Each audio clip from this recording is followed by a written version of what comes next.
So I'm going to make a cardboard centrifuge.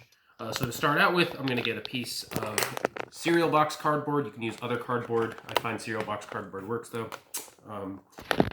Just experiment with different types. The goal of this experiment is to make a fastest centrifuge as you can. So if you find that it works better with a different piece of cardboard, all more power to you. Okay, so the first thing I'm going to do is I'm going to draw a little X with my pen in the middle of the cardboard. I'm going to then use the compass with it spaced about, that's about 2 inches or so apart, and I'm going to draw a circle in the cardboard. So do it like this. That draws a nice little circle on my cardboard. I'm then going to cut out my circle.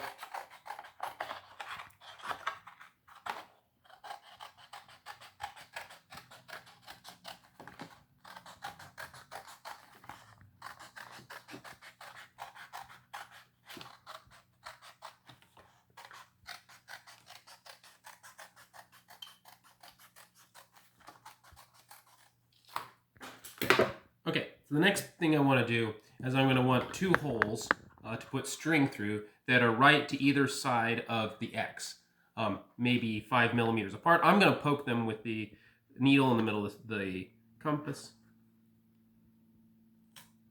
Careful not to get your fingers. Like so. Hold it up to the camera. So then I'm going to string it. And the goal is we're going to take 2 buttons and we're going to string them so that they are sandwiching the piece of cardboard. So to do that, I'm going to take a piece of string and I'm going to wind it through a button first. It can be kind of hard to wind a string through the button, or especially through the centrifuge. To help it out with this, what I do is I use a piece of fishing line. I use the fishing line to go through the button first, then wrap around the string, and then use the fishing line to go back through the button. Fishing line is really easy to push through a button because it's stiff. I can do the same thing again for the holes in the cardboard, where I can take 2 pieces of string, stick them through the cardboard, and pull through the string. I'm going to then go through another button. I do it so that the ridges of the button are facing towards the cardboard. Kind of holds it in place. I don't know if that's necessary. Okay, so go around, go out a ways. I don't know, need a foot or 2 of string on this side. You can adjust it later. I'm going to go back through a different hole on the button. Hold it up to the camera, please. I'm going to go through a different hole on the button.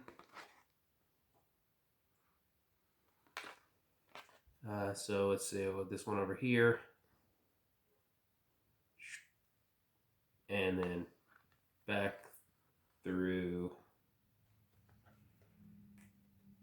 the cardboard, which take a little bit of careful work there. Okay, back through the cardboard. I can then pull that through. And now just one more time through the first button, through an opposite hole in the first button. And there we go. So what I have now is a piece of string, which I pull it out here, is going through 2 buttons sandwiched on either side of a round piece of cardboard. Okay. You'll want about yay-ish much string on either side. You can adjust the amount of string. Different amounts of string will help you go faster. So experiment with different lengths. Try, 2 feet, try 1 feet. You don't need to cut the string to try different lengths. You can just pull it through to different lengths.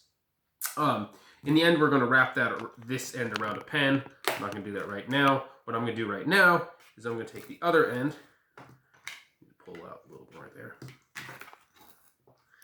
Something to note about the buttons is that they are not strictly required to make the centrifuge work, but they keep the string from biting into the cardboard. So if you don't put the buttons in, the lifespan of your centrifuge will be very short. So I'm going to take this end, I'm going to tie it to a pen. You don't need to use a pen. You can use a pencil or a dowel stick or basically anything you want to use as a handle. These two pens are going to be the two handles of my centrifuge. So I got that through there. I'm going to take this other string. You can tie this one on as well, or I'm just going to wrap it around several times and slip it under the cap. Actually, it works about as well. That's going to be a little longer, a little shorter than that. I find about yayish far on either side works.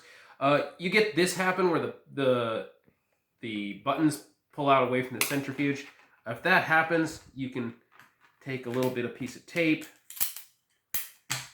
tape them down. Not strictly necessary, but it helps.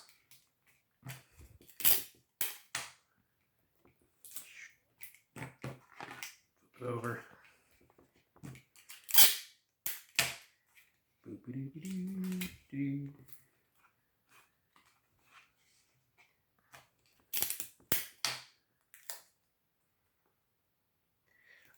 Okay, so I got that all there. So if you hold it like this, basically what we have is we have a string suspending a piece of cardboard in the middle. We can try to move it to roughly the middle. You then can swing it like this to start winding it up just a little bit. And then what you can do is you can pull on the strings. And when you pull on the strings, it causes it to spin.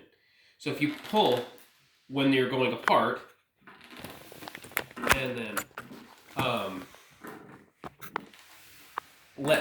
loosen when you're when the string is rewinding, you can cause it to spin up and spin down without rewinding it every time. You can actually make it spin very quickly. Once again, you can adjust the length of your strings to get a better or higher spin rate. But before you optimize too much, let's attach some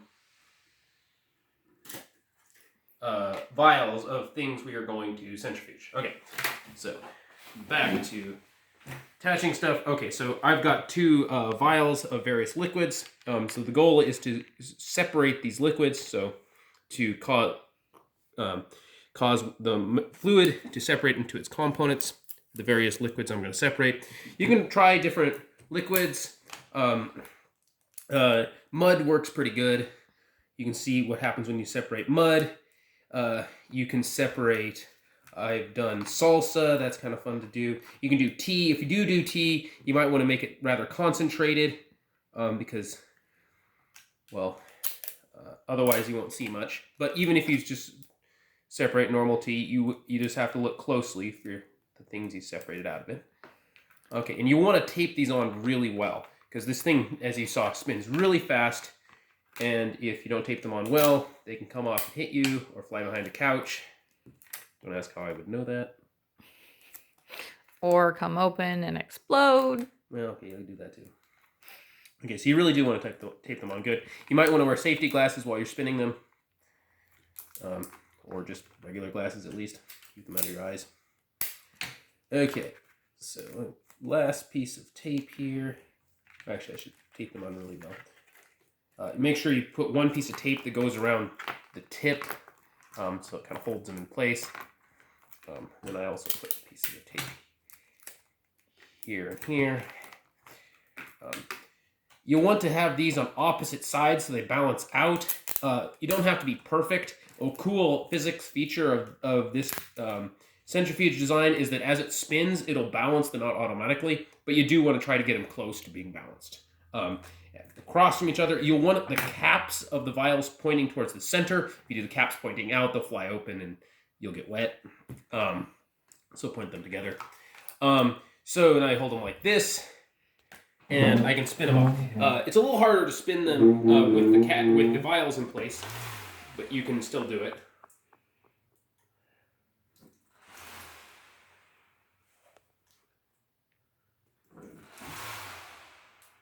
And you can play with different radiuses of the cardboard circle, and you can play with different string lengths to try to get the fastest or best centrifuge.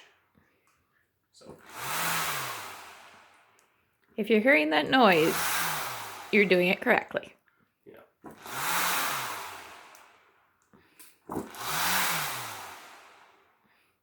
Okay, and how many times would you like them to spin it? 10 minutes. So, something like that. It really, you can stop, look, see if they separated. If it hasn't separated, keep spinning. So anyway, that's this. And if you have questions, you can come to office hours.